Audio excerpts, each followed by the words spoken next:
They said a woman couldn't do what she does. They said it right before she proved them dead wrong. Lieutenant Sarah Kincaid stood in the center of the combat training courtyard at Naval Special Warfare Center, Coronado, surrounded by 295 Navy SEALs who'd gone absolutely silent. Master Chief Jake Brennan was on his knees in the sand, cradling his right arm, his face the color of old paper.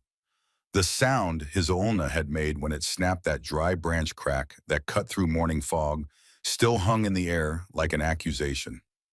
Nobody moved. Not the instructors, not the students, not the role players who'd been setting up the next evolution.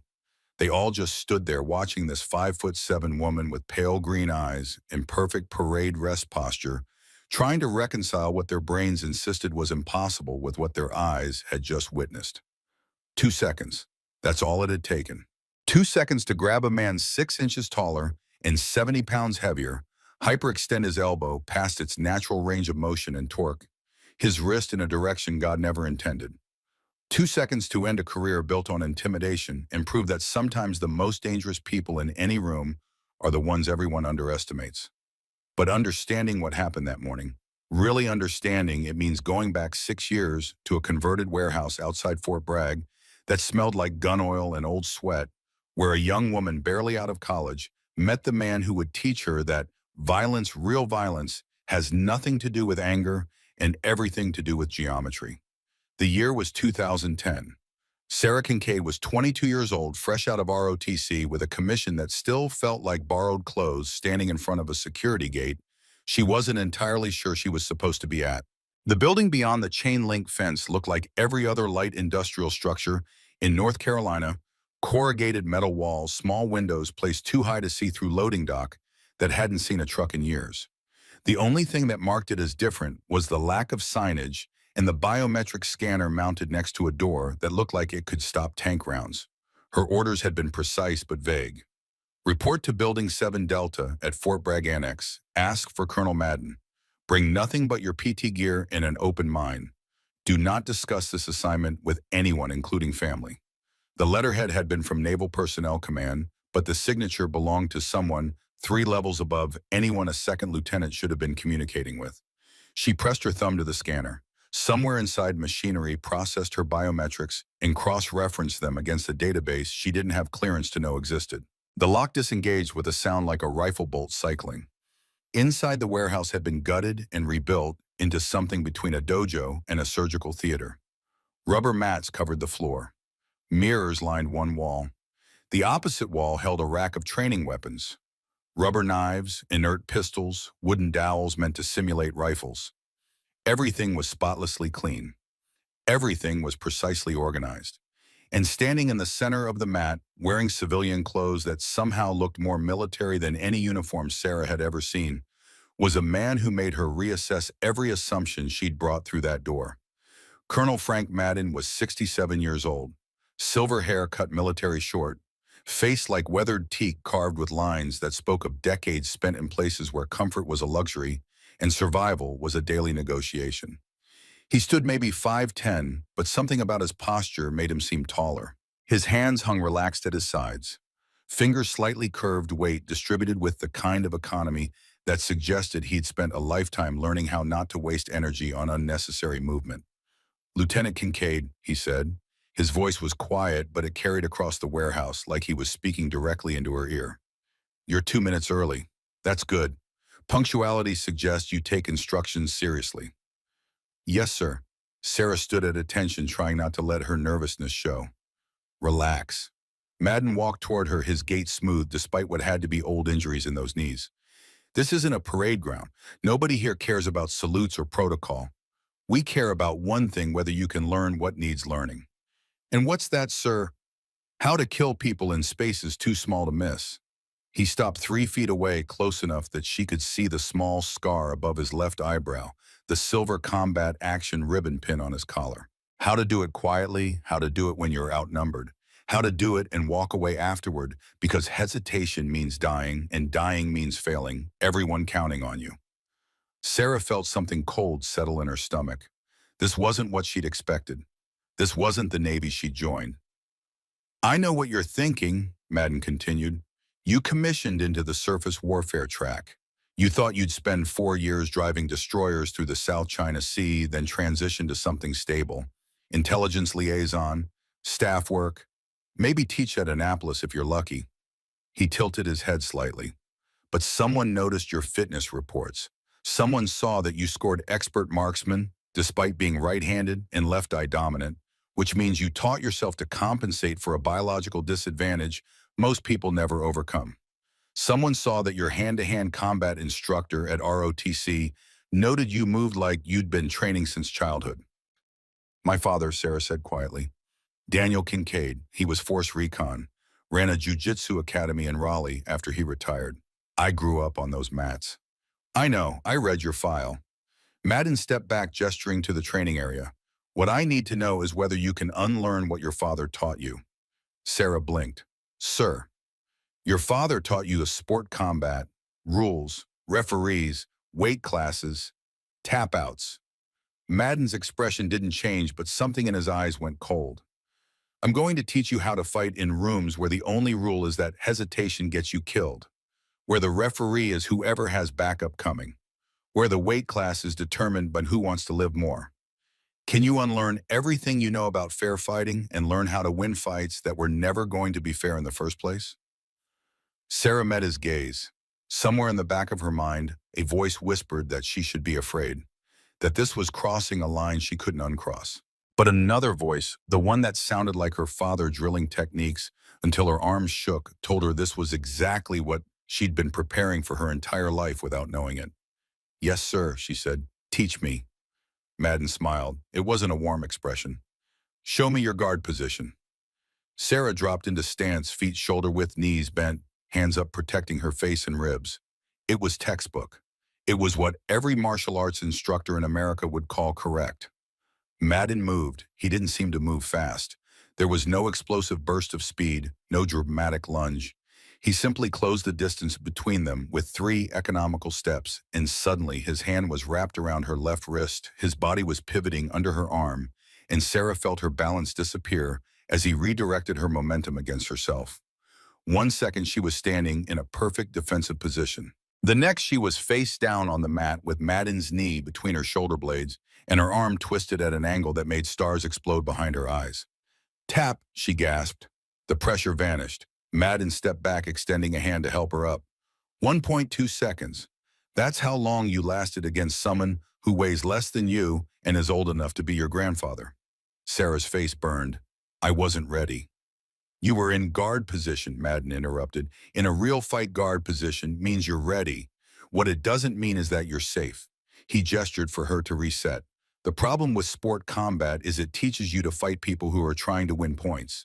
I need you to learn how to fight people who are trying to kill you. The mindset is completely different.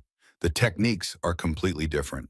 And if you can't make that transition, you're going to die in some dusty room halfway across the world, while the people who sent you there write a letter to your father explaining that his daughter served with honor. Something in Sarah's chest tightened. Again, she said. Madden nodded. Again. They trained for 6 months. Every day, 5 hours, no breaks except water, and the minimum rest needed to prevent injury. Madden taught her things she'd never seen in any martial arts manual, techniques that had names like Echo 7 in Beirut Special and Managua Close. He taught her pressure points that could drop a man without visible marks. He taught her joint locks that controlled without requiring strength. He taught her how to read body language half a second before intention became action, how to use walls and furniture as weapons, how to transition from empty hand to blade to firearm in the space between heartbeats. But more than technique, he taught her philosophy. Violence, he said one morning while she was gasping on the mat after he'd thrown her for the 15th time, is not about emotion. Angry people telegraph their intentions.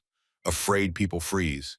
You need to learn to operate in the space between anger and fear, where there's nothing but objective reality. Target, threat, angle, distance, decision, action. Everything else is noise that gets you killed. Another day after she'd finally managed to execute a disarm correctly. In 1985, I was in Beirut working a hostage situation. 3 tangos, 1 hostage room the size of a bathroom. I had maybe 4 seconds to neutralize all 3 before they understood what was happening and started shooting. You know what I thought about during those 4 seconds? Nothing, not my family, not my orders, not whether I'd survive. Just angles and distance and which target to engage first. That's the state you need to reach. No thought, just action. Sarah absorbed it all. She fell hundreds of times. She got bruises that turned her arms purple. She hyperextended joints and strained muscles and woke up sore every single morning. But she kept coming back. And slowly the techniques started becoming reflexes. The philosophy started becoming instinct. By month 5, she could disarm Madden 3 times out of 10. By month 6, she could disarm him 5 times out of 10. The final test came on a Friday morning that smelled like rain. Madden walked onto the mat carrying 2 training knives, rubber blades that wouldn't cut, but would leave welts that lasted for days. Scenario, he said, tossing one knife to Sarah. You're in a safe house. Asset compromised. Hostile force incoming. You've got maybe 30 seconds before they breach. Your job is to survive long enough to destroy the intel and extract. I'm playing the first tango through the door. Go. Sarah barely had time to process before Madden was moving. He came in fast, knife low, using the kind of prison rush that relied on momentum and surprise. The old Sarah, the one who'd walked into this warehouse 6 months ago, would have backpedaled, tried to maintain distance, maybe attempted a fancy disarm that looked impressive, but only worked when both parties were cooperating. The new Sarah pivoted on her back foot, redirected his momentum past her centerline, trapped his knife wrist against her ribs with her elbow, and drove her training blade toward his throat in a strike that would have crushed his larynx if the knife had been real. Madden froze. Sarah froze. They stood there in perfect stillness, her blade a quarter inch from his neck, his blade pointing harmlessly at the floor where she'd redirected it. Then Madden smiled, really smiled this time with warmth that crinkled the corners of his eyes and stepped back. That, he said quietly, is how you survive. That's how you go into impossible situations and come out the other side. He held out his hand. Welcome to the activity, Lieutenant. You're ready. The intelligence support activity, officially known as IC, colloquially called the activity, or sometimes Orange, didn't advertise its existence. It recruited people who were technically proficient, physically capable, and psychologically wired to operate alone in places where backup wasn't an option, and failure meant dying in some hole that would never appear on any casualty report. After her 6 months with Madden, Sarah spent another 8 months in training that made everything before seem straightforward. Advanced surveillance, improvised explosives, combat medicine, language familiarization, and finally the thing that separated activity operators from everyone else, target interdiction. That was the polite term. The honest term was assassination. In 2011, they sent her to Kabul with a cover story about liaison work and a job description that boiled down to finding people who didn't want to be found and making sure they stopped being problems. Her call sign, selected by someone with a dark sense of humor, was Reaper. For 22 months, she ran packages. That's what they called missions in the activity. Packages. Like she was delivering mail instead of eliminating high-value facilitators who funneled weapons and money to Taliban and Haqqani networks. She worked alone or in two-person elements. She lived in safe houses that changed every week. She learned Kabul's districts like most people learn their own neighborhoods, which streets had sight lines, which buildings had good exfil roads, which markets had crowds thick enough to disappear into. And she was good at it, better than good. By month 9, she'd completed 14 packages with 0 complications. By month 18, 28. The men who ran the activity started using her as an example in training lectures. The new standard, the benchmark. Then she met Marcus Sullivan and everything changed. Staff Sergeant Marcus Sullivan was 32 years old, Delta Force Tennessee accent, thick enough to cut with a knife. He'd been attached to her element for a joint package targeting a Haqqani explosive facilitator, operating out of Kabul's District 6. The briefing had been straightforward, confirmed the target's location, established pattern of life interdict when opportunity presented. Sullivan had an easy smile and a completely unearned optimism about human nature that should have gotten him killed years ago, but somehow hadn't. He called her Reaper, like it was a compliment instead of a reminder that she'd killed more people than most infantry companies. He hummed country music while cleaning his weapons. He talked about his family back in Knoxville like the war was something temporary he'd walk away from as soon as his obligation was complete. Sarah found herself actually liking him, which was dangerous. Attachment was a liability in this work. But Sullivan made her remember that there was a world outside safe houses and target packages, a world where people had families and futures and plans that extended beyond the next mission. They ran 7 packages together over 4 months, 7 perfect operations, 0 casualties, 0 complications. They developed the kind of shorthand communication that only came from shared danger, a look, a gesture, and they both understood the plan without needing to discuss it. Package 9 was supposed to be routine. The target was a mid-level Haqqani facilitator named Rashid, who operated out of a compound in District 6. Intelligence said he was meeting with explosive suppliers, probably arranging another round of IEDs for the spring fighting season. Sarah's job was to confirm his identity, and if the opportunity presented, interdict. She and Sullivan had moved through the district using the kind of low-profile tactics that made locals think they were just another couple of aid workers who'd wandered into the wrong neighborhood. Sullivan carried a small pack that concealed his suppressed HK-416. Sarah had a Glock 19 under her loose shirt and a backup knife in her boot. They looked harmless. They were anything but. The target building was exactly what intelligence had described: 3-story compound, mud brick walls, courtyard access, multiple exits. They'd established overwatch on a building across the street and spent 2 days confirming pattern of life. Rashid was cautious but not paranoid. He moved with minimal security. He thought he was safe in his own district. On day 3, Sarah made the call. Window of opportunity: Rashid would be alone in a second-floor room for approximately 12 minutes while his security smoked on the courtyard below. Long enough to make entry, confirm identity, interdict, and exfil before anyone understood what happened. They'd moved fast, climbed to the roof, dropped into the courtyard using a blind spot in the security's sightline, cleared the stairs, reached the target room.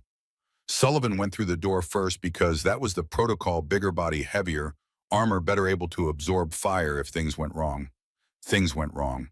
The room they'd been briefed on, 1 target, 1 entry, 1 window, was actually 3 fighters with Makarov pistols in a space the size of a bathroom. Ambush, trap, setup. Sullivan took 2 rounds center mass before Sarah could even process what was happening. She heard the shots suppressed, just loud cracks instead of proper gunfire, and watched him go down, hard body armor, catching 1 round, but the second punching through the gap between plates. Then everything became geometry and angles in the space between thought and action where Madden had taught her to operate. 3 targets, 4 seconds. She couldn't help Sullivan until the threats were neutralized. First tango, 2 rounds to the chest, 1 to the head as he pivoted away. Mozambique drill, exactly how Madden had taught her. Second tango started raising his weapon too slow. 2 rounds center mass before he cleared leather. Third tango realized what was happening, tried to rush her. Sarah redirected, used his momentum, drove her muzzle under his chin, fired once. 4.2 seconds. 3 bodies on the floor. The smell of cordite and copper. And Sullivan on his back with blood bubbling from the holes in his chest, despite the armor. Despite everything, looking up at her with eyes that were already starting to go distant. "Stay with me," Sarah said, dropping beside him, fingers fumbling for the chest seal in her medkit. She could hear shouting from the downstairs. The suppressed shots hadn't been silent enough. "Sullivan, stay with me. You're going to be fine." She applied the seal. It was textbook clean: the wound check for exit wound, apply seal, manage airway. She'd done this in training dozens of times. She knew every step. But training used mannequins that didn't bleed out and didn't have terror in their eyes and didn't try to speak through a throat filling with blood. "Reaper," Sullivan managed. His hand grabbed her wrist grip, already weakening. "You're going to tell them yourself," Sarah interrupted, keying her radio with her free hand. Broken arrow, need immediate case evac 1, urgent surgical." The operations center came back with coordinates and at 9 minutes. The golden hour for trauma meant they had 60 minutes to get Sullivan to a surgeon, 9 minutes to exfil and reach the landing zone. They'd make it. They had to make it. But 9 minutes was also enough time for Sullivan to bleed out internally from wounds she couldn't seal and spaces she couldn't reach, while she maintained pressure on his chest and watched the light in his eyes fade, degree by degree. He tried to say something 3 more times. Each time the words turned into blood-flecked bubbles. Each time Sarah told him to save his strength, help was coming, everything would be fine. She was still telling him that when his grip on her wrist went slack and his eyes fixed on something past her shoulder that she couldn't see. The Black Hawk arrived 8.5 minutes later. Inside the golden hour. Inside every medical protocol. But Sullivan was already gone, and no amount of protocol was going to bring him back. The debrief happened 3 days later. Sarah sat in a windowless room in Bagram Airfield, while two officers she'd never met reviewed every second of the mission. The room had been rigged. Intelligence failure. The target they'd been after, Rashid, had been tipped off somehow, probably by local police on Haqqani payroll. He'd set the trap with precision, 3 fighters small space, knowing exactly how any assault force would have to enter. Sarah had done everything right. The shooting was clean. The medical response was immediate. The radio call was timely.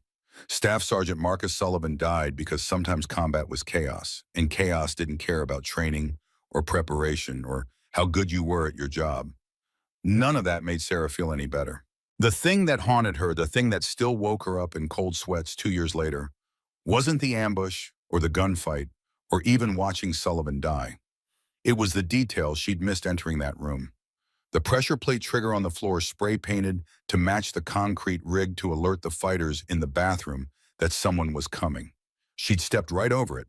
So had Sullivan, and that half-second warning had been enough for 3 men to draw their weapons and turn a simple interdiction into a massacre. She'd missed it. She'd been trained to spot exactly those kinds of triggers. Colonel Madden had drilled her for 6 months on reading spaces for threats. But she'd missed it, and Sullivan had died, and no amount of justified shooting afterward would ever balance that equation. The activity cycled her out 4 months later. They didn't fire her. They didn't even criticize her. They just quietly scrubbed her assignment record to show routine intelligence liaison work. Wrote her a fitness report that was good enough to keep her career intact but vague enough to prevent questions, and sent her to a Navy desk job that was supposed to help her decompress. She'd gone to Sullivan's funeral at Arlington. His family had been there, mother, father, 2 sisters, niece who couldn't have been more than 7.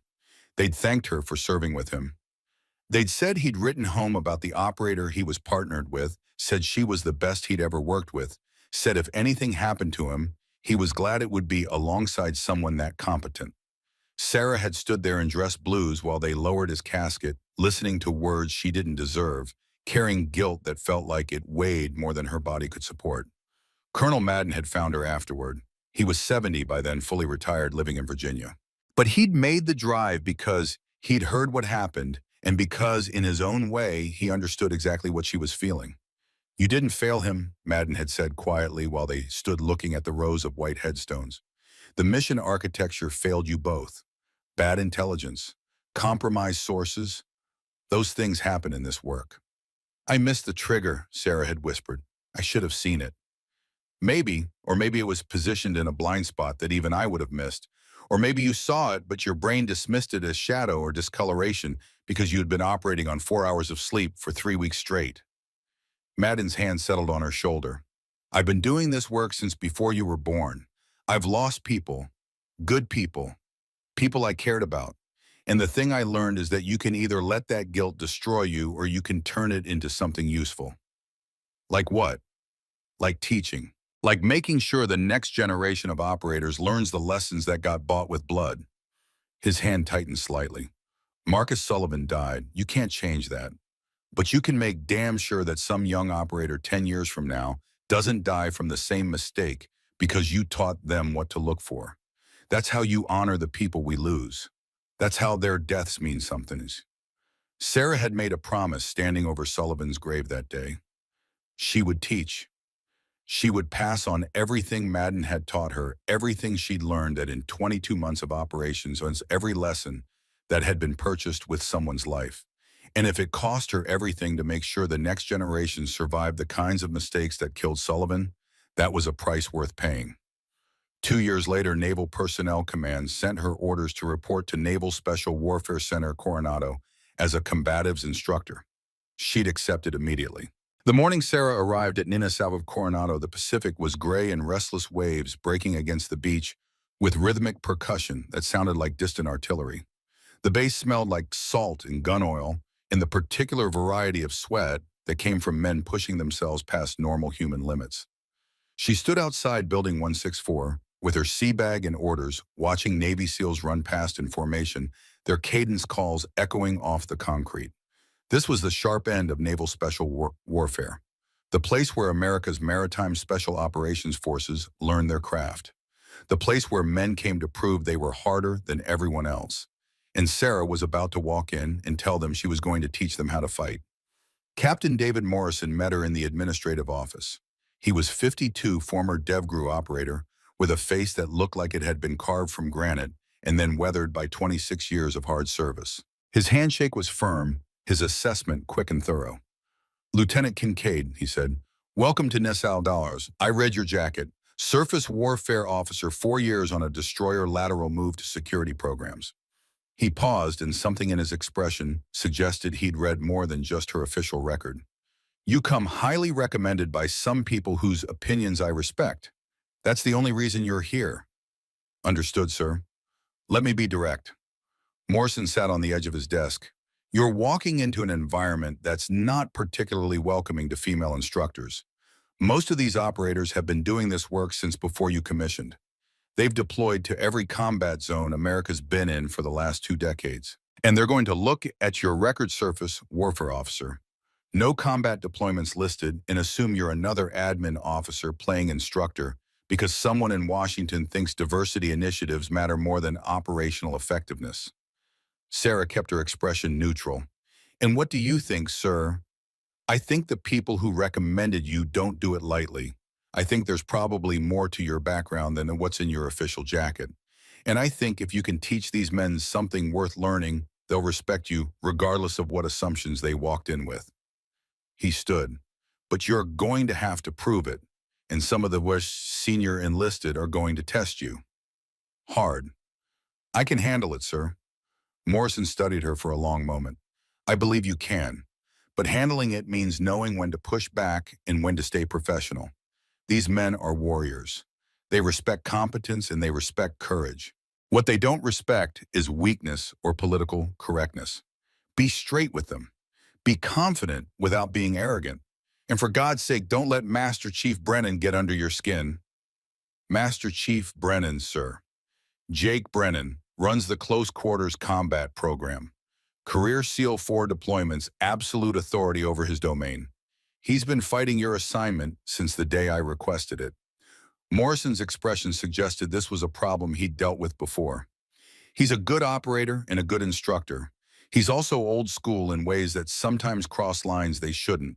If he gives you trouble, document it and bring it to me." "Clear." "Yes, sir." Morrison handed her a building pass and a training schedule. "Your first class is Monday. Until then, observe. Learn the environment. Meet the other instructors. And Lieutenant," he met her eyes, "good luck. You're going to need it." Master Chief Jake Brennan was exactly what Sarah expected, and somehow worse. He stood 6'3" with shoulders like a linebacker and a face that suggested he'd been in more fights than most people attended weddings. He moved with the kind of casual authority that came from spending 20 years being the most dangerous person in most rooms. When Morrison introduced them in the instructor's office, Brennan's handshake was perfunctory, and his smile didn't reach his eyes. "Lieutenant," he said, "I hear you're going to be teaching advanced combatives." "That's correct, Master Chief. And your background is surface warfare." It wasn't quite a question. It was an assessment wrapped in polite inquiry. "Yes, Master Chief." Brennan nodded slowly. "Well, I'm sure the captain has his reasons. Welcome to Nassau Dollars." He turned to the other instructors gathered in the office. "This is Lieutenant Kincaid. She'll be joining the teaching staff. I'm sure we'll all make her feel at home." The other instructors introduced themselves. Lieutenant J.G. Ryan Foster, young and earnest. Senior Chief Victor Torres, who seemed to take his cues from Brennan and wore an expression of polite skepticism. Chief Marcus Kane, built like a tank and about as subtle. They were professional. They were courteous. But Sarah could read the subtext in their body language as clearly as if they'd spoken it aloud. Another diversity hire.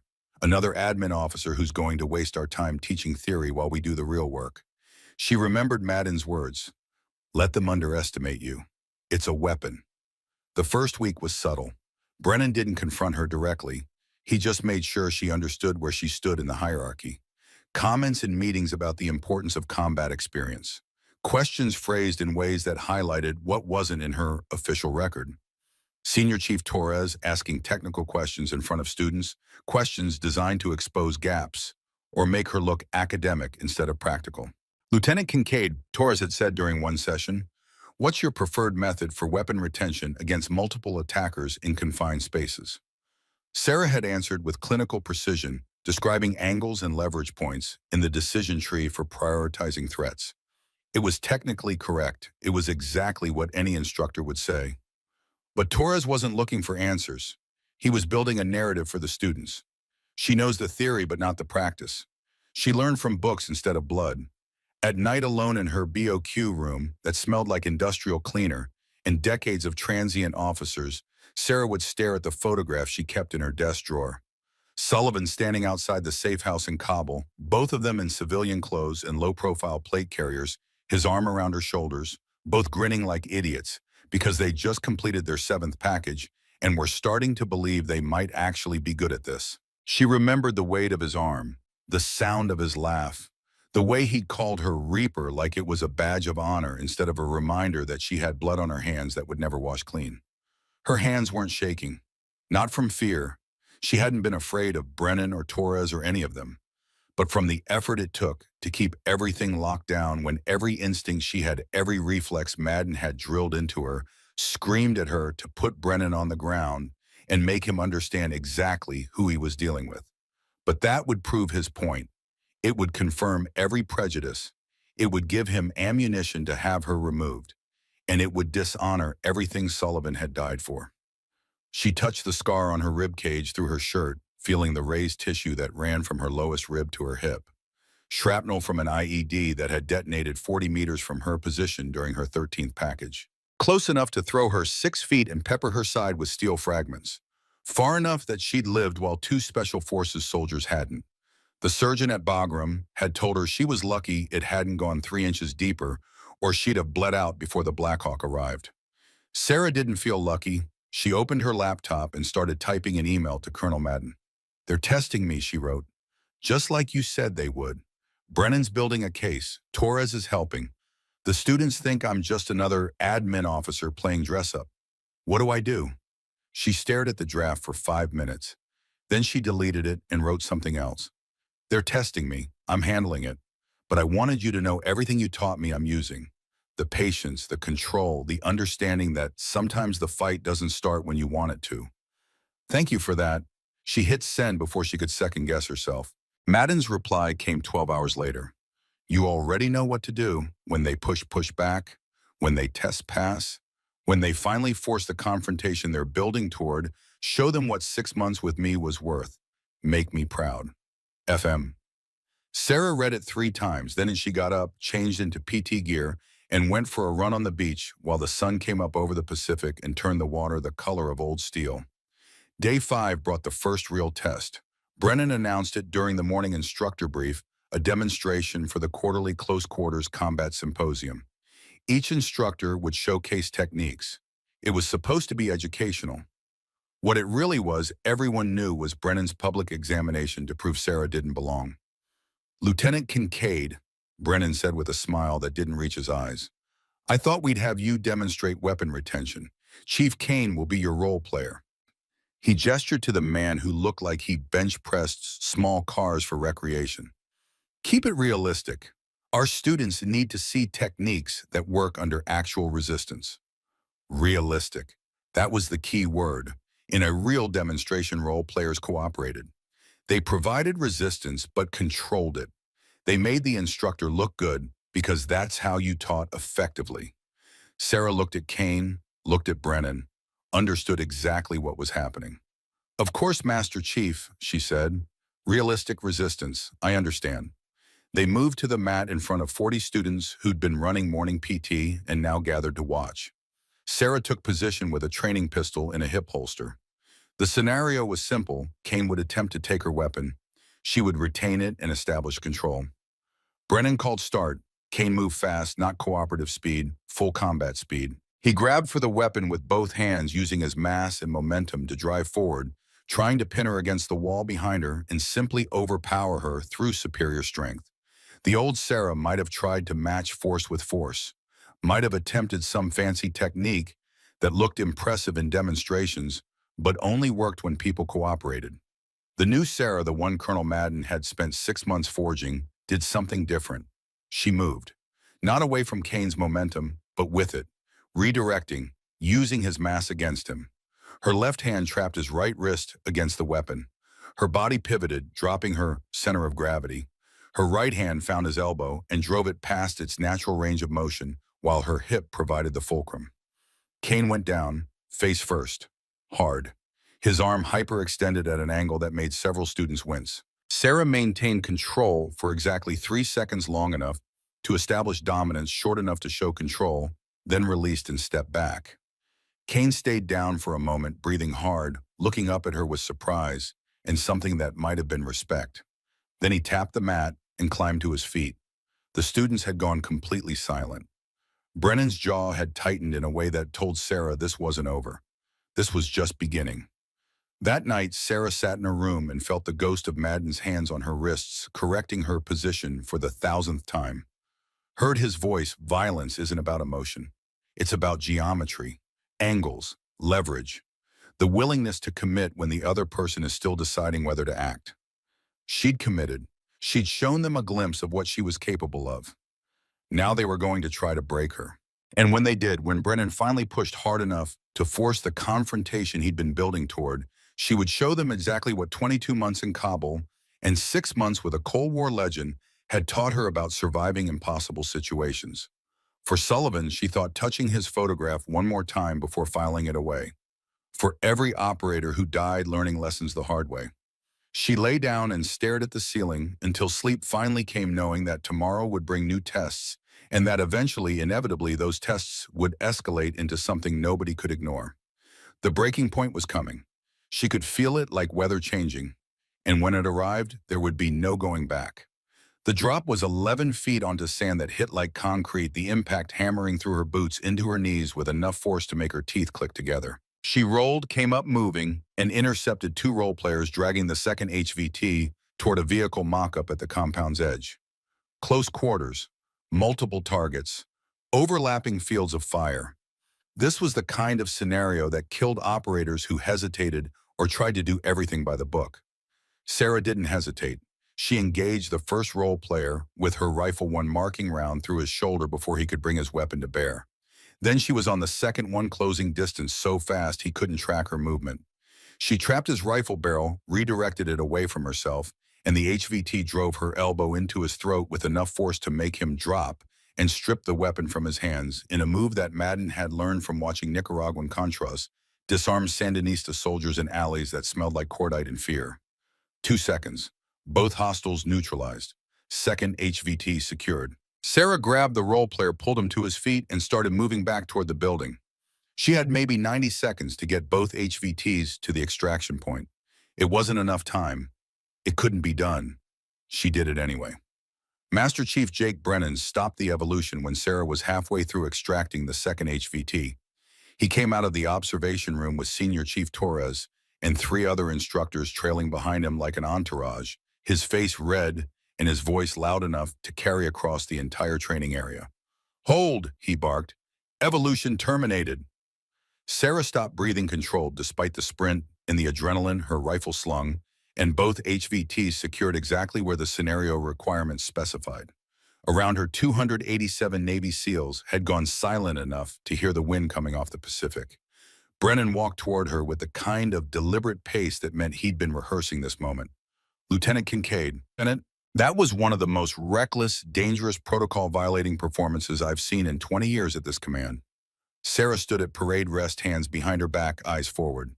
"You exited through a second-story window."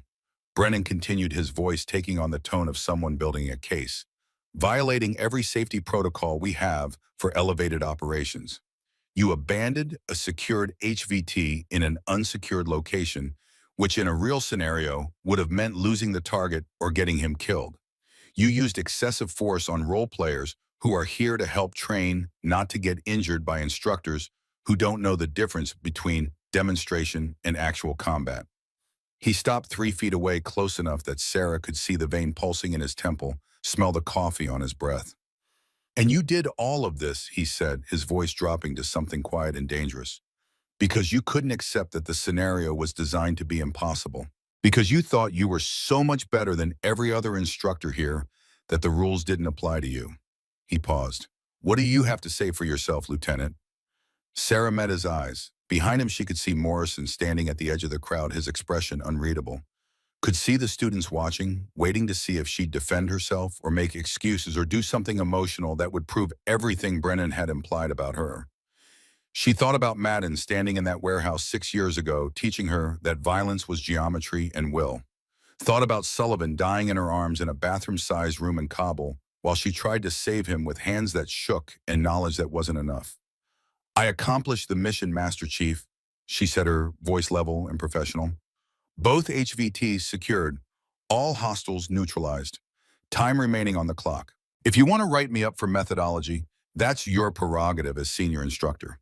But the objective was hostage rescue, and both hostages are standing here breathing." Something in Brennan's expression shifted.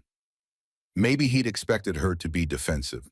Maybe he'd expected her to back down or apologize, or give him something he could use as justification for what he'd already decided to do. Instead, she just made it clear that by the only metric that mattered in actual operations mission success, she'd done exactly what was required. That's when he made his mistake.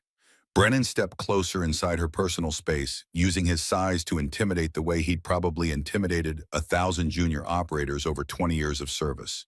His hand came up, reaching toward her shoulder, maybe to grab her, maybe just to establish physical dominance, make it clear who was in charge here. Intent didn't matter.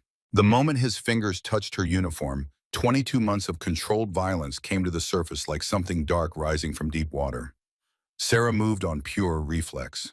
Her body reacted before her conscious mind could process what was happening, executing a sequence that Madden had drilled into her muscle memory until it became as automatic as breathing.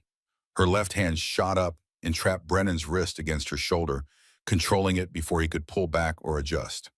Her body pivoted, dropping her center of gravity and rotating under his extended arm. Her right hand found his elbow fingers wrapping around the joint with precise pressure. The joint lock was instantaneous. Sarah hyperextended his arm past its natural range, driving him onto his toes to escape the pressure. Then she stepped back and torqued his wrist in a direction human anatomy was never designed to accommodate. The sound of his ulnar bone fracturing was like a dry branch snapping in winter silence, sharp and clear, and absolutely final. Brennan went down screaming. His knees hit the sand, and his left hand clutched at his right arm, his face going from red to white in the space between one breath and the next.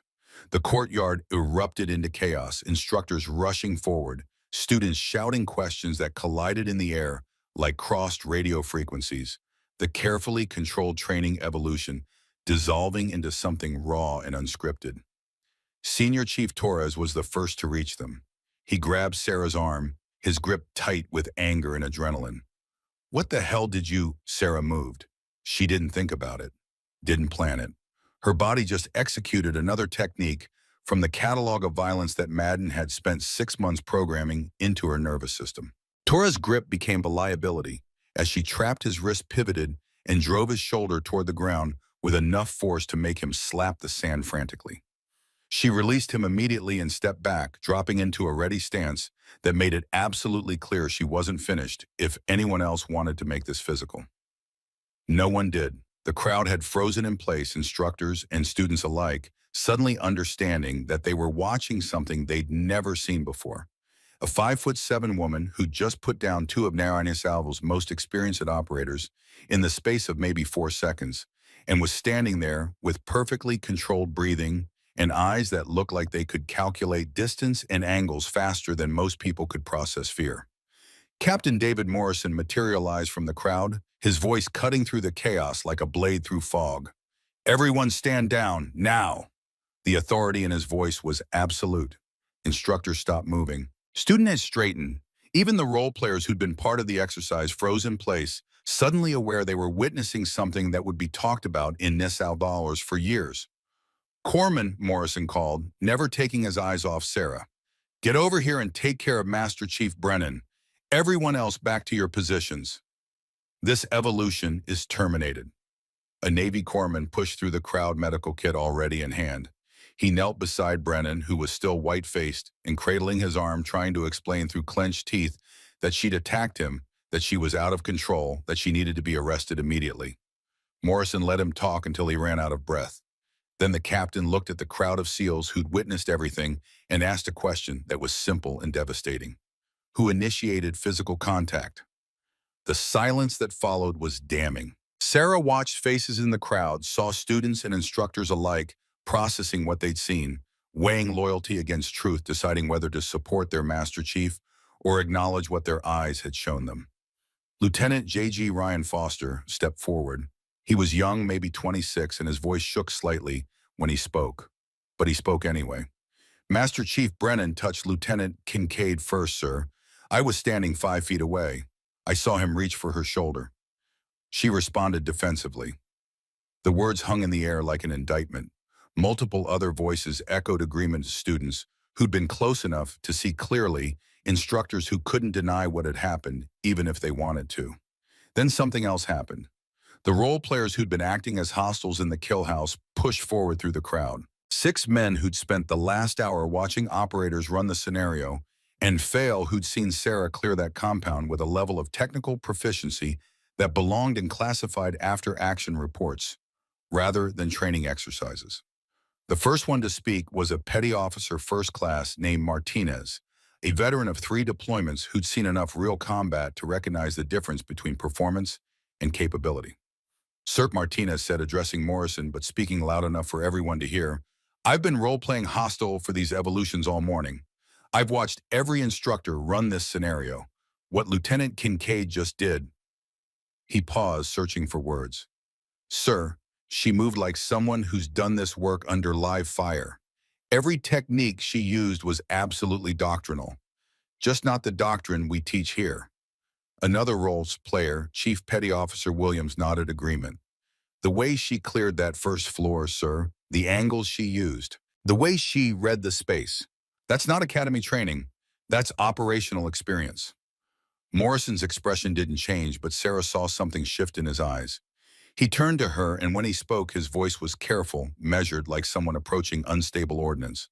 Lieutenant Kincaid, do you have anything to add? Sarah stood at attention. Her hands weren't shaking. Her breathing was controlled. But inside, she could feel everything starting to crack, the careful facade she'd maintained for 2 years, the professional distance she'd put between her real history and the sanitized version in her official record, the wall she'd built between who she'd been in Kabul and who she was pretending to be now. No, sir, she said quietly. Morrison studied her for a long moment. Then he pulled out his phone and walked several steps away, making a call that lasted maybe 40 seconds. When he came back, his expression was grimmer. Master Chief Brennan, he said, you're being transported to medical for evaluation and treatment. Pending investigation findings, you're relieved of instructor duties. He turned to Torres, who was still sitting in the sand, cradling his shoulder. Senior Chief Torres, you'll accompany him. Everyone else, this training area is now restricted pending review. Brennan tried to protest, his voice rising despite the pain, but Morrison cut him off with a look that could have melted steel. The corpsman finished stabilizing Brennan's arm and helped him to his feet. Brennan looked at Sarah once, and the expression on his face was complicated, fury and pain, and something that might have been fear, the sudden understanding that he'd just grabbed someone who operated on a completely different level than anything he'd prepared for. As medical led him away, the crowd began to disperse slowly, small groups forming, voices low but urgent. Sarah could feel eyes on her from every direction, could hear whispers that would turn into rumors that would turn into legends, could see the way even senior operators were giving her space, like she'd become something dangerous and unpredictable. Morrison approached her, his voice dropping to something only she could hear. My office, now, and Lieutenant, he paused.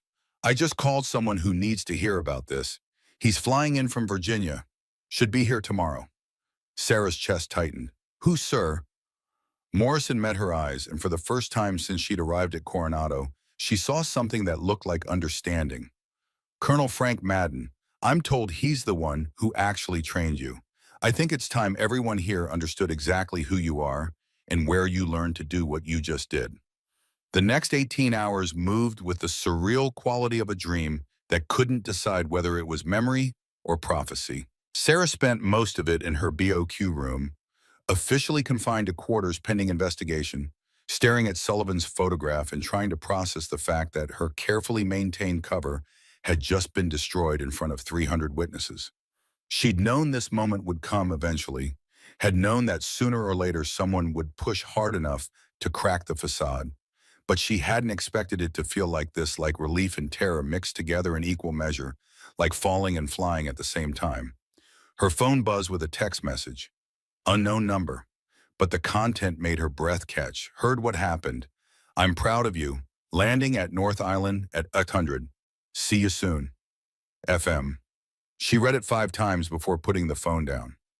Colonel Frank Madden was 73 years old, living a quiet retirement in Virginia, done with the world of classified operations and impossible missions.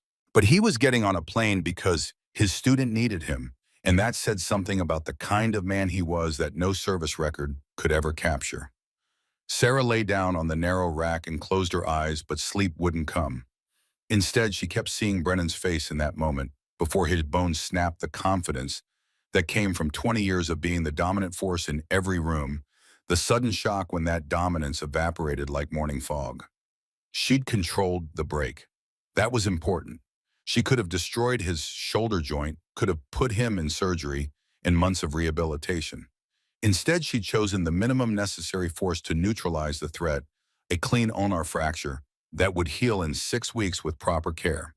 That control was what separated her from people who just knew how to hurt others. It was what Madden had spent 6 months teaching her. Violence wasn't about emotion or anger. It was about precise application of force to achieve specific outcomes. And the outcome she'd needed was simple: make it absolutely clear that touching her without permission would have consequences. Mission accomplished. Around 0300, exhaustion finally pulled her under into sleep, full of fragments, Sullivan bleeding out in Cabo Madden, demonstrating techniques in that warehouse, Brennan's arm bending in directions anatomy textbooks said were impossible. She woke at 0530, feeling like she'd run a marathon, showered in water that never got quite hot enough, and put on a fresh uniform that felt like armor. At 0615, there was a knock on her door. Captain Morrison stood in the hallway, and beside him was a man who looked exactly like Sarah remembered, but somehow smaller, as if age had been compressing him slowly over the years. Colonel Frank Madden was 73 years old now, silver hair and weathered face, and eyes that still saw through pretense like it was plate glass. Lieutenant Kincaid, Madden said, and his voice was exactly the same, quiet, but carrying the tone of someone who'd spent decades learning that you didn't need to shout to command attention. Sarah felt something crack in her chest. Colonel, you didn't have to come. Yes, I did. He stepped into the room and Morrison quietly closed the door, giving them privacy. I heard you put Jake Brennan on his ass using Echo 7. I taught you that technique in month 3. You were the only student I ever had who could execute it under pressure without hesitation. Sir, Sarah's voice caught. I may have just ended my career. Madden moved closer and his hand settled on her shoulder exactly the way it had at Arlington 2 years ago. You defended yourself against unwanted physical contact from a senior enlisted man who should have known better. And in the process, you showed 300 Navy SEALs that competence matters more than rank or gender or any other irrelevant variable. He smiled slightly. Your career isn't over. It's just beginning. Now come on, we have a meeting with some people who need to understand what really happened here. The conference room in Building 164 held 8 people, and the combined years of military service in that space probably exceeded 2 centuries.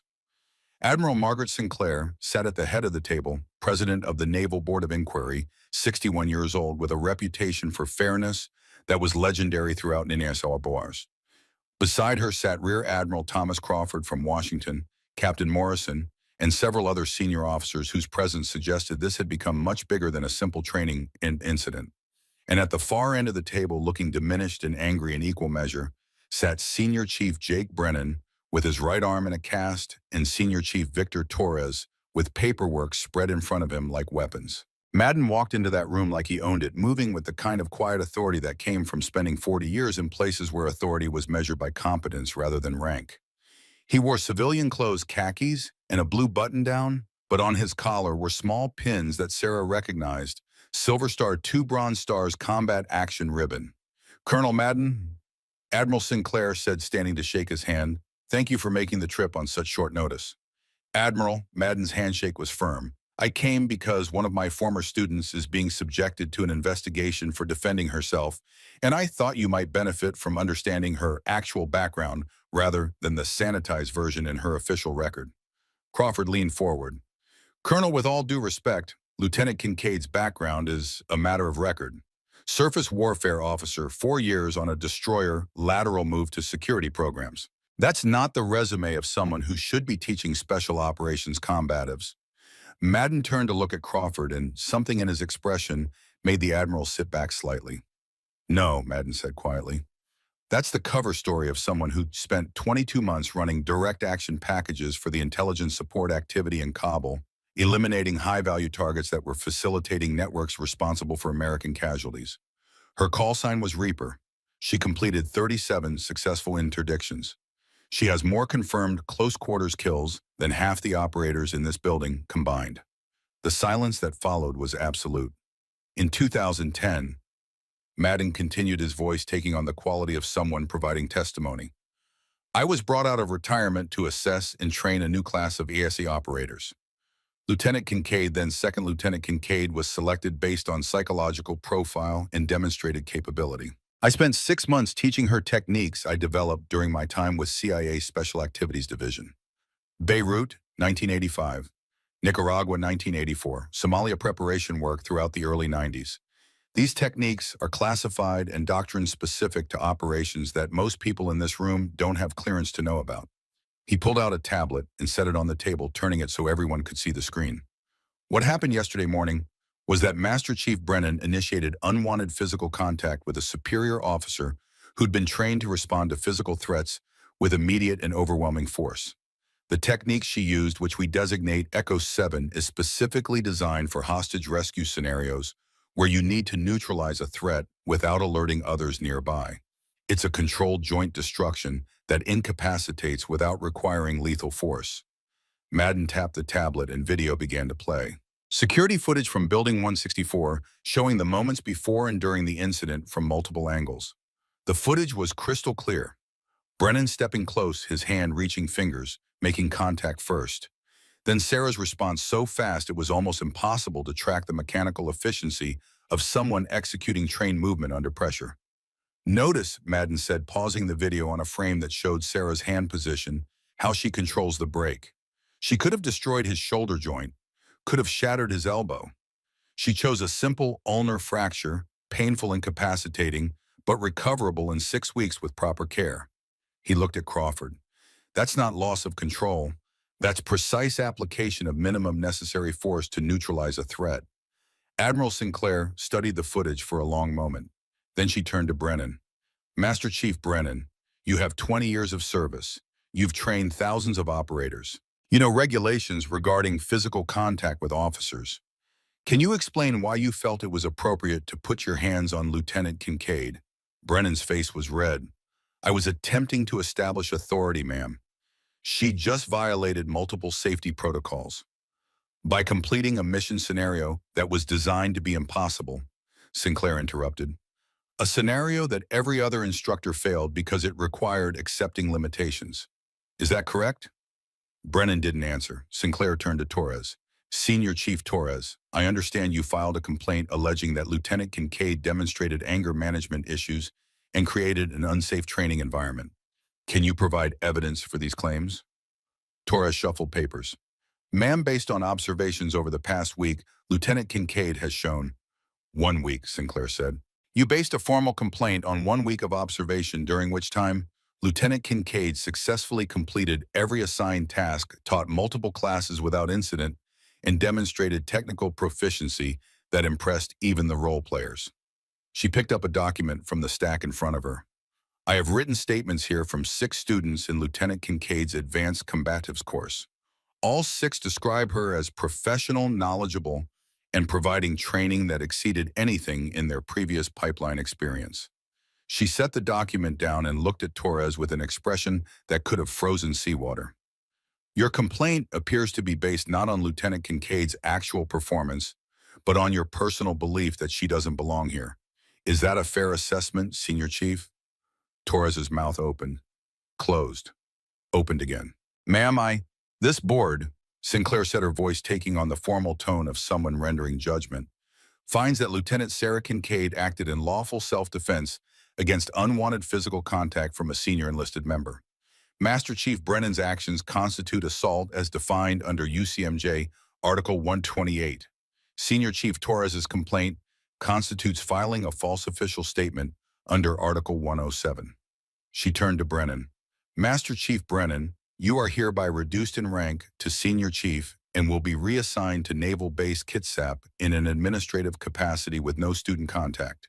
You will undergo mandatory counseling regarding appropriate conduct with subordinate officers. Then to Torres, Senior Chief Torres, you will be reassigned to a different command and will receive formal counseling on your record. Any future complaints you file will be subject to enhanced scrutiny. Finally to Sarah, Lieutenant Kincaid, you are cleared of all charges and offered permanent assignment as Senior Combatives Instructor for Naval Special Warfare, with full authority to redesign curriculum based on operational requirements. Do you accept? Sarah looked at Madden. He gave her the smallest nod. Yes, ma'am, Sarah said. I accept. Sinclair stood and everyone in the room rose with her. This inquiry is concluded. Colonel Madden, Captain Morrison, Lieutenant Kincaid, please remain. Everyone else is dismissed. As Brennan and Torres filed out, neither meeting Sarah's eyes, Admiral Sinclair sat back down and her formal demeanor softened slightly. Colonel Madden, she said, I have a proposal I'd like to discuss with you and Lieutenant Kincaid, something that might benefit both of you in this command. Madden settled into a chair looking interested. I'm listening, Admiral. You train Lieutenant Kincaid in techniques that clearly work. Techniques that our operators don't currently have access to. Sinclair leaned forward. I'd like to offer you a part-time consulting position. Work with Lieutenant Kincaid to develop an advanced operator course that combines your Cold War experience with her recent operational knowledge. We'll call it the Madden-Kincaid course, legacy training for the next generation. Sarah felt her chest tighten, working with Madden again, teaching together, passing on the lessons that Sullivan had died for that Madden had spent a lifetime learning. Madden was quiet for a long moment. Then he smiled, really smiled, the kind that reached his eyes. Admiral, he said, I've got nothing but time and old lessons worth teaching, on one condition, which is, this course is hard, harder than anything NSALWISH currently offers. Students will fail, some will quit, but the ones who make it through will be better operators than anything this community has seen in 20 years. He looked at Sarah. Can you handle that, Lieutenant? Sarah thought about Sullivan, about every operator who died learning lessons the hard way, about the promise she'd made standing over a grave at Arlington. Yes, sir, she said.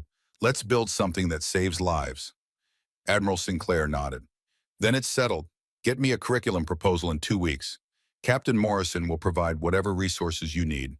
She stood again, extending her hand first to Madden, then to Sarah. Thank you both for your service. And Lieutenant Kincaid, she paused. What you did yesterday took courage. Not the break itself, but everything that led up to it. Standing firm, taking the tests, proving yourself through competence rather than politics. That's the kind of leadership this Navy needs. As they left the conference room, Madden put his hand on Sarah's shoulder one more time. You did good, kid, he said quietly. Sullivan would be proud. Now let's make sure his death means something by teaching every operator who walks through that door exactly how to survive the kinds of mistakes that killed him. Sarah nodded, not trusting herself to speak. Outside, the Pacific was blue and restless waves breaking against the beach in rhythms that sounded like promise instead of threat. The morning sun felt warm on her shoulders. And for the first time since Sullivan had died, looking at her with confused eyes in a room that smelled like cordite and copper, Sarah Kincaid felt like maybe, just maybe, she was building something that would last, something that would save lives in places she'd never see, during operations she'd never hear about. That was enough. That was everything. The real work was just beginning. The first cohort of the Madden Kincaid Advanced Operator course assembled on a Monday morning that smelled like coffee and nervous sweat. 18 Navy SEALs and 2 female candidates stood in formation outside Building 164, their faces showing the kind of carefully controlled uncertainty that came from volunteering for something with a reputation that had spread through the special operations community like wildfire in the 4 weeks since its announcement. Sarah stood beside Colonel Madden, watching them process what they were seeing. A 73-year-old retired CIA officer who moved like violence was a language he'd spent decades learning to speak fluently, and a 28-year-old female lieutenant whose official record said surface warfare officer, but whose actual history had become the subject of hushed conversations in every team room from Coronado to Dam Neck. Madden stepped forward, his voice carrying across the formation without needing to be loud. My name is Colonel Frank Madden. I spent 40 years doing work that will stay classified until everyone in this formation is dead. I've killed people in rooms smaller than some of your closets. I've trained operators for missions that officially never happened, and I've buried friends who died because someone didn't teach them the lessons they needed when it mattered. He paused, letting that sink in. I'm 73 years old, Lieutenant Kincaid is 28. Between us, we have 60 years of operational experience paid for in blood. Some of it are our blood, most of it belonging to people we cared about who didn't make it home. He gestured to Sarah. The lieutenant is going to demonstrate a technique, then I'm going to demonstrate the same technique. Watch carefully, because this is what you're getting in this course. Old warrior wisdom executed at young warrior speed. Sarah stepped onto the mat they'd positioned in the courtyard. Petty Officer First Class Ethan Blake, who'd been in her first combatives class and had volunteered immediately when the new course was announced, joined her as the role player. Blake was 26, sharp-eyed, with the kind of intensity that suggested he understood this was an opportunity that wouldn't come twice. Scenario, Sarah said, her voice level and professional. You're clearing a structure.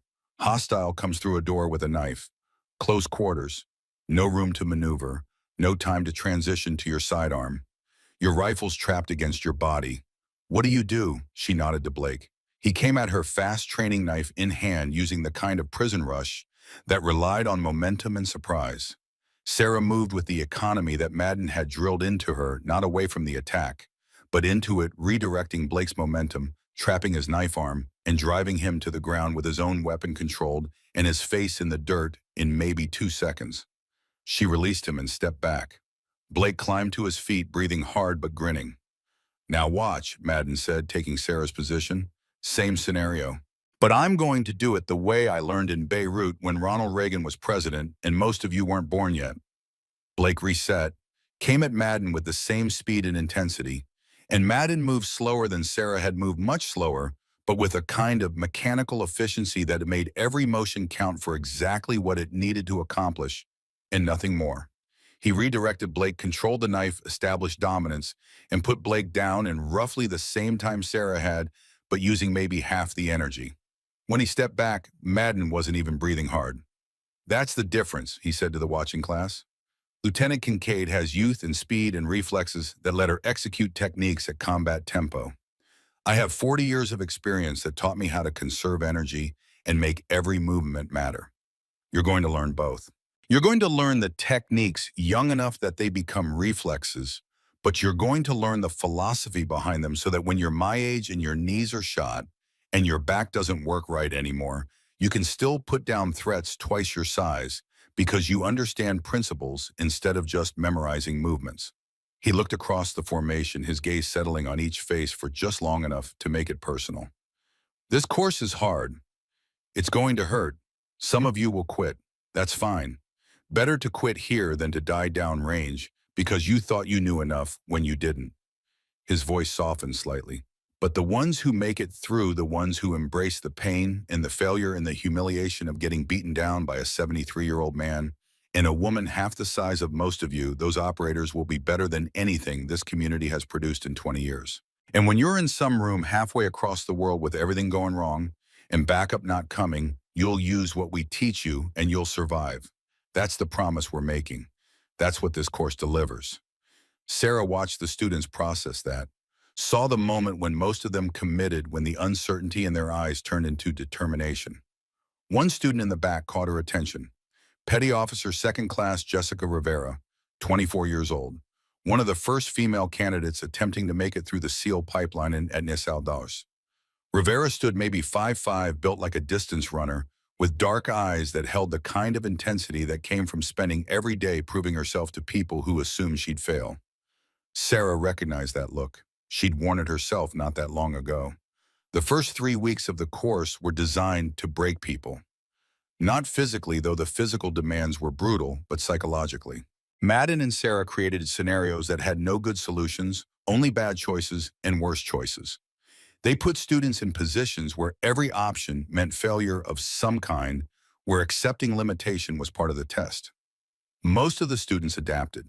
They learned to make decisions under pressure, to accept imperfect outcomes, to prioritize objectives when accomplishing everything was impossible. But Rivera struggled. Not with the physical demands, she was tough as anyone in the class, maybe tougher, but with the psychological weight of failing in front of people who were watching to see if women could handle this work. Every time she made a mistake, Sarah could see it eating at her. Every time an instructor corrected her, Rivera's jaw would tighten with the effort of not showing emotion. By week 3, she was barely hanging on. Sarah found her after an evolution where Rivera had frozen during a decision point, paralyzed by fear of making the wrong choice. She'd made no choice at all, and the scenario had ended with simulated friendly casualties. Rivera was sitting alone outside the kill house, her face buried in her hands, shoulders shaking with the effort of crying silently. "Petty Officer Rivera," Sarah said quietly. Rivera's head snapped up and she wiped her face quickly, trying to compose herself. "Ma'am, I'm sorry, I just needed a minute. Walk with me." It wasn't a request. Sarah started walking toward the beach, and after a moment, Rivera followed. They walked in silence until they reached the sand where the sound of waves breaking covered their conversation from anyone who might be listening. "You're thinking about quitting," Sarah said. It wasn't a question. Rivera's breath caught. "Ma'am, I'm not going to try to talk you out of it. That's your decision. But before you make it, I want to tell you about someone." Sarah stared out at the Pacific, watching waves roll in with mathematical precision. His name was Marcus Sullivan, Staff Sergeant Delta Force. He was 32 years old, had a Tennessee accent you could cut with a knife, and he hummed country music while cleaning his weapons. She turned to look at Rivera. "We ran 9 missions together in Kabul. He died on the 9th one because I missed a pressure plate trigger that I should have seen. He bled out in my arms while I did everything I'd been trained to do, and it wasn't enough. He tried to say something to me 3 times before he died, and I never understood what it was." Rivera was staring at her, tears forgotten. "For 2 years after that," Sarah continued, "I carried guilt that felt like it weighed more than I could support. I thought about quitting every single day. Walking away from the military, from everything, because what was the point if people like Sullivan could die despite everything I knew how to do?" She paused. "And then Colonel Madden found me at Sullivan's funeral and told me something I need you to hear now." "What did he say?" "He said Sullivan's death could destroy me, or I could turn it into something useful. I could teach, I could make sure the next generation of operators learned the lessons that got paid for in Sullivan's blood." Sarah's voice was quiet but firm. "You're here because you want to prove women can do this work. That's fine, that's important. But it's not enough to sustain you when everything's falling apart. You need a bigger reason. You need to understand that every technique we're teaching you, every scenario we're running, is designed to keep you and your teammates alive when everything goes wrong." Rivera's jaw was tight. "What if I'm not good enough? Then you'll fail here where failure means embarrassment instead of death. But I don't think you're going to fail." Sarah met her eyes. "You know how I know, because 3 weeks ago you would have quit after that first impossible scenario. You're still here. That means something." They stood in silence for a moment, waves breaking against sand with rhythmic insistence. "Sullivan died because I wasn't good enough in that moment," Sarah said finally. "You get to live because I won't miss what you need to learn. Neither will Colonel Madden. We're going to push you harder than anyone else in this class because we know what it costs when preparation isn't enough. Can you handle that?" Rivera's back straightened. "Yes, ma'am." "Then get back in there and show me." Rivera finished the course in the top 12% of the class, Not top five, she wasn't the most naturally talented operator, wasn't the fastest or strongest, but she was relentless. When she failed at something, she'd drill it until muscle memory took over. When scenarios defeated her, she'd request extra sessions to run them again. And when other students looked at her like she didn't belong, she'd prove them wrong through sheer competence. Ethan Blake finished first in the class. He absorbed techniques like a sponge combined. Madden's economy of movement with Sarah's combat speed and demonstrated the kind of tactical thinking that made both instructors look at each other and nod with satisfaction. On the final day of the course, Madden pulled Blake aside after graduation. "You're going to deploy soon," Madden said. It wasn't a question. Blake's team was already on pre-deployment workup. When you're downrange and everything goes wrong, and you're in some room with your back against the wall and no good options, remember what we taught you here. Angles, economy, decision, action, no wasted movement, no hesitation. You do that, you come home. Blake nodded, his expression serious. "Yes, sir. I won't let you down." "You won't let yourself down," Madden corrected. "That's what matters." 3 months later, Sarah was in her office reviewing curriculum modifications when her phone rang with a call from an unlisted number. She almost didn't answer, but something made her pick up. "Lieutenant Kincaid." The voice on the other end was strained with too much background noise, rotor wash, multiple voices, the unmistakable sound of a combat environment. "This is Petty Officer Blake. I'm calling from Kandahar. I need you to know." His voice cracked slightly. "Ma'am, your training saved my life tonight." Sarah's chest tightened. "Blake, are you okay? Is your team?" "Everyone's okay. We're all okay because of what you taught us." He was speaking fast now, words tumbling over each other. "We hit a compound for an HVT capture. Intel was wrong, 3 Taliban instead of 1 close quarters, narrow corridor during exfil. I used Colonel Madden's Beirut technique. Redirected the first guy, controlled his weapon, neutralized all 3 in maybe 11 seconds. My team lead said he'd never seen anything like it."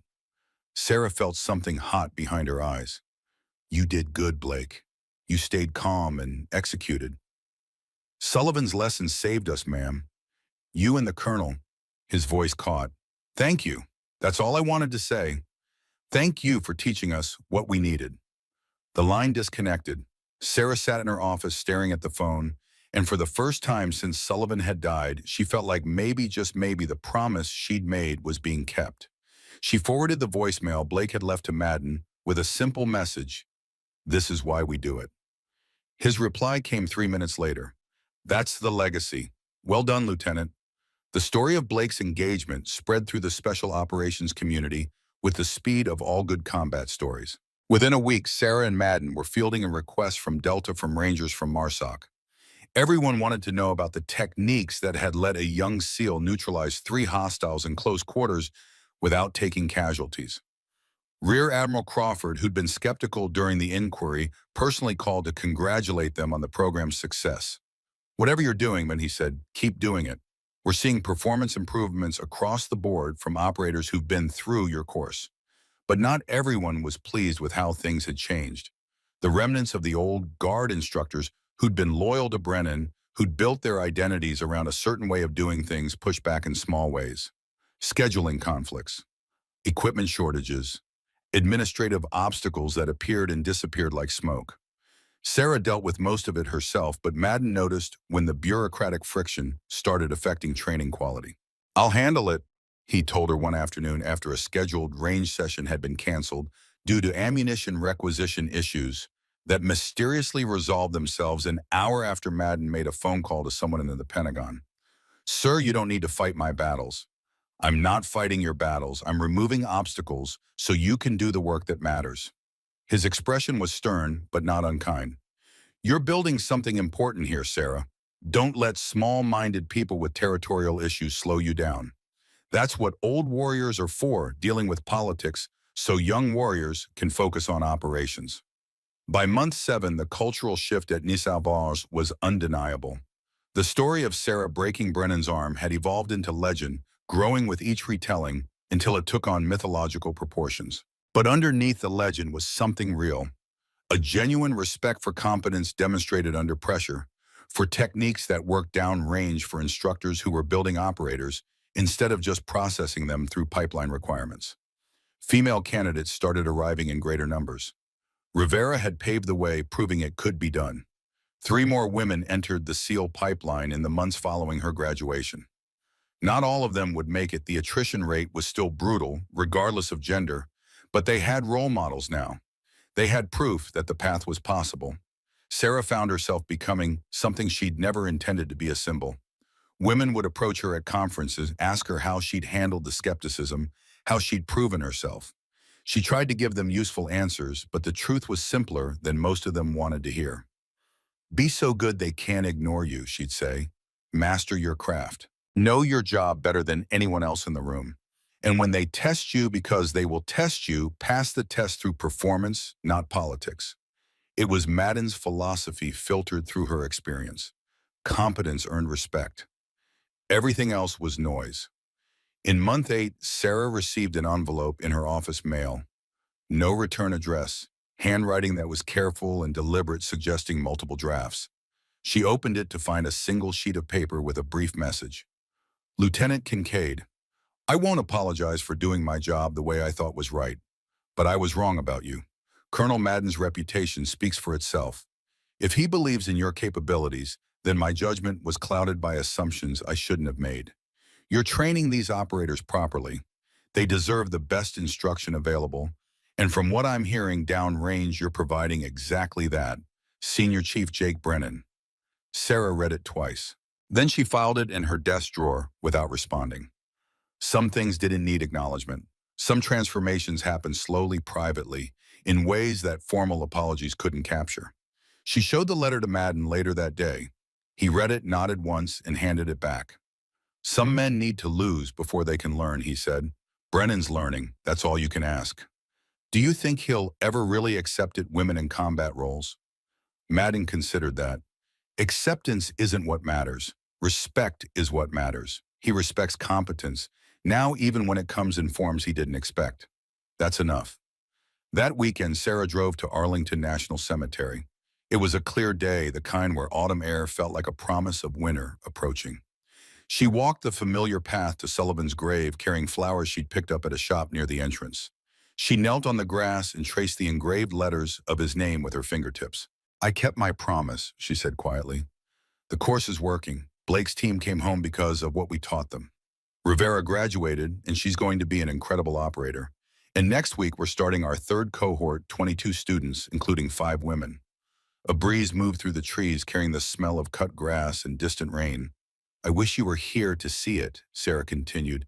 You'd like Ethan Blake. He reminds me of you, that same optimism, that belief that people are fundamentally good, even when we're training them to do hard things. And Colonel Madden, her voice caught, he's slowing down. His knees are getting worse.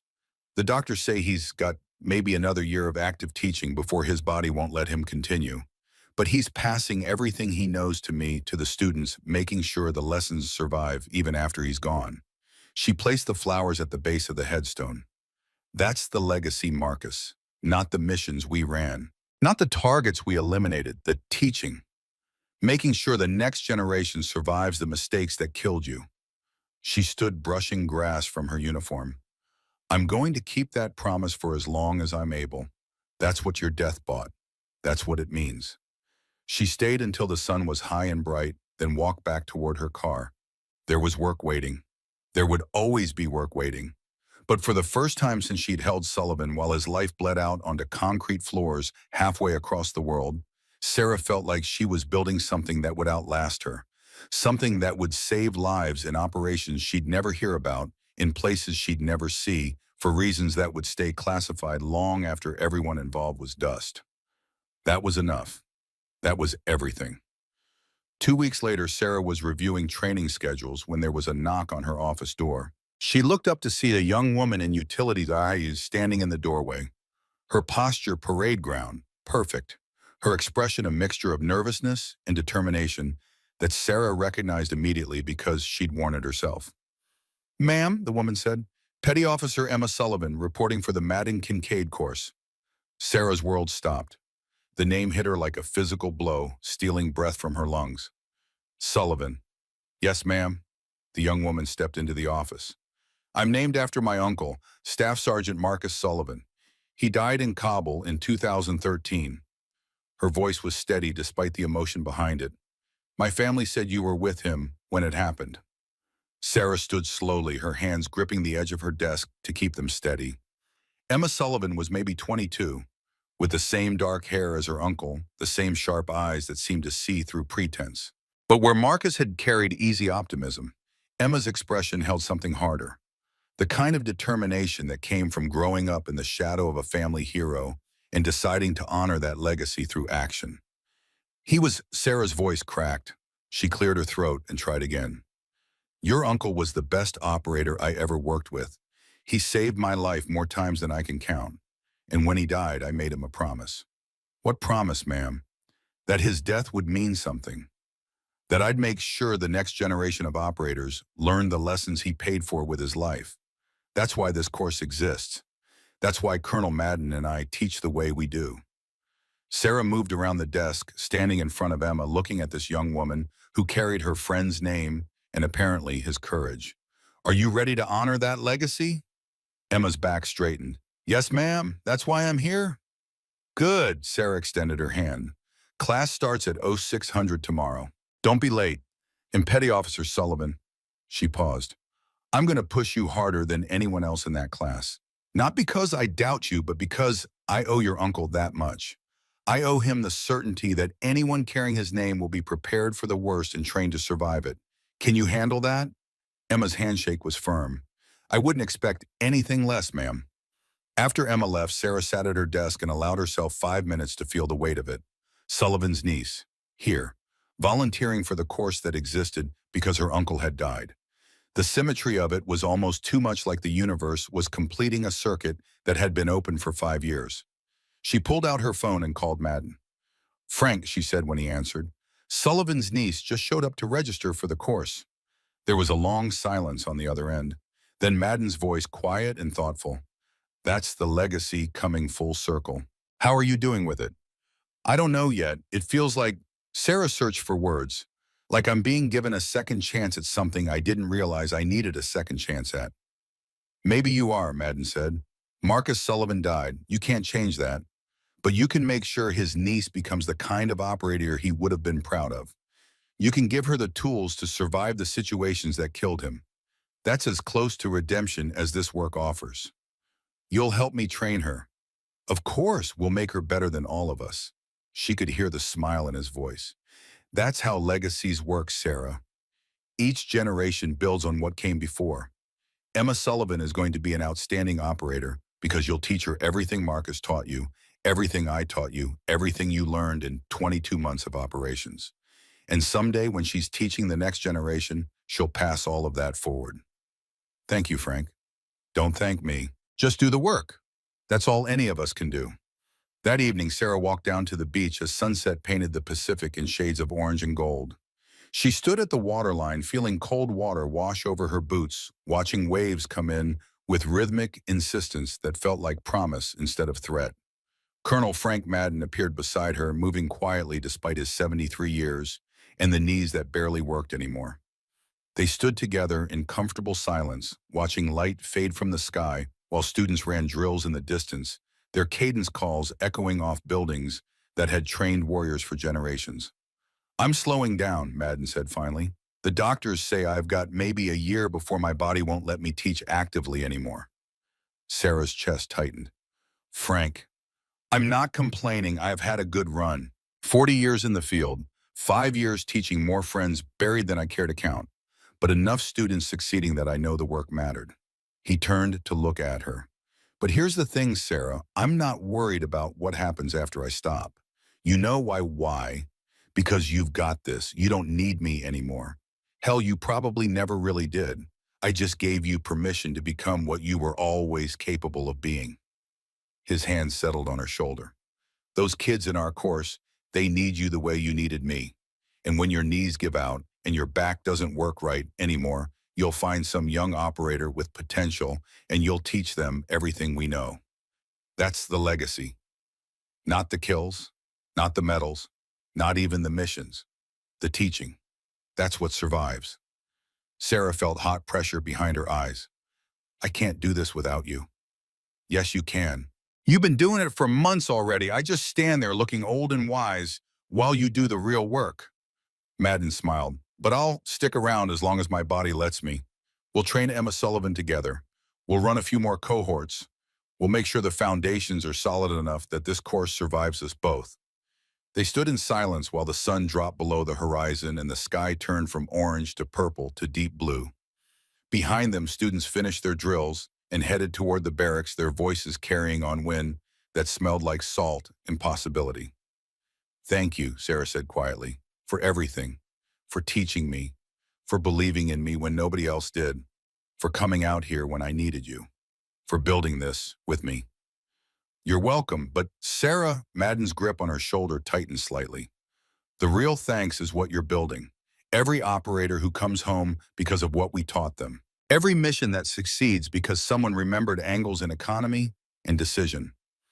Every young SEAL who learns that competence matters more than any other variable. That's the thanks. That's what justifies all of it. 6 months later, Petty Officer Emma Sullivan graduated from the Madden Kincaid course with honors.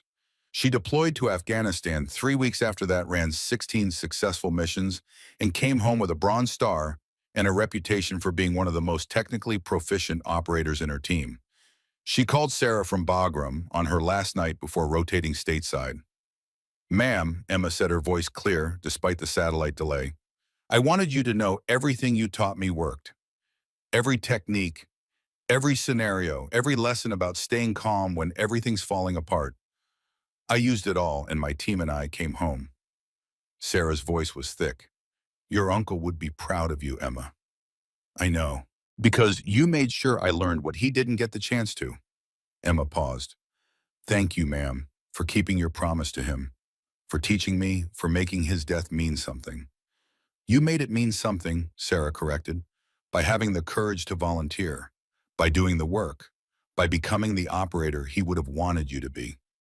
After they disconnected, Sarah walked to the courtyard where it had all started, where Brennan had made his mistake, where everything had changed, where the foundation for this new future had been laid in skin and broken bone and truth that couldn't be denied. The morning fog was rolling in off the Pacific, turning the obstacle course into a gray maze. Students were gathering for the next cohort's first day, 25 of them this time, including 7 women. She could hear Madden's voice in the distance addressing them, telling them about the work ahead and the price of admission and the promise the course made to those who completed it. Sarah Kincaid stood in that courtyard and felt the ghost of Sullivan's hand on her shoulder, heard his laugh echo in memory, remembered the weight of promises made over graves at Arlington. She touched the scar on her ribs through her uniform, the mark that said she'd survived when others hadn't, the reminder that every day after was borrowed time that needed to be spent on something that mattered. This mattered. Teaching mattered. Building operators who would survive the situations that killed the ones who'd come before, that mattered more than anything else she'd ever done. In the distance, Madden finished his speech. Sarah heard him call her name, inviting her to demonstrate the first technique. She started walking toward the mat, toward the students who needed what she had to teach, toward the work that would define the rest of her career and probably her life. Behind her, the Pacific rolled in with rhythmic insistence. Ahead of her, young warriors waited to learn lessons paid for in blood by people whose names they'd never know, but whose sacrifices had bought them the chance to survive. That was the legacy. That was everything. And Sarah Kincaid walked toward it with steady steps and clear eyes, knowing that Sullivan was watching from somewhere beyond reach, knowing that Madden would stand beside her as long as his body allowed, knowing that when both of them were gone, the lessons would remain passed forward, generation to generation, keeping warriors alive in impossible situations, honoring the dead by protecting the living. The old warriors fade. The young warriors rise. The lessons endure. That was how America stayed strong. That was how promises were kept. And on a foggy morning at Naval Special Warfare Center, Coronado, with the Pacific at her back, and students waiting to learn, Lieutenant Sarah Kincaid stepped onto the mat and began teaching the next generation how to survive. The work continued. The legacy grew. And somewhere in Arlington, carved in white stone under clear sky, Marcus Sullivan's name stood as testament that death could have meaning if the living chose to honor it through action. Sarah chose honor. Every day, every class, every student who came home. That was enough. That was everything. That was the promise kept.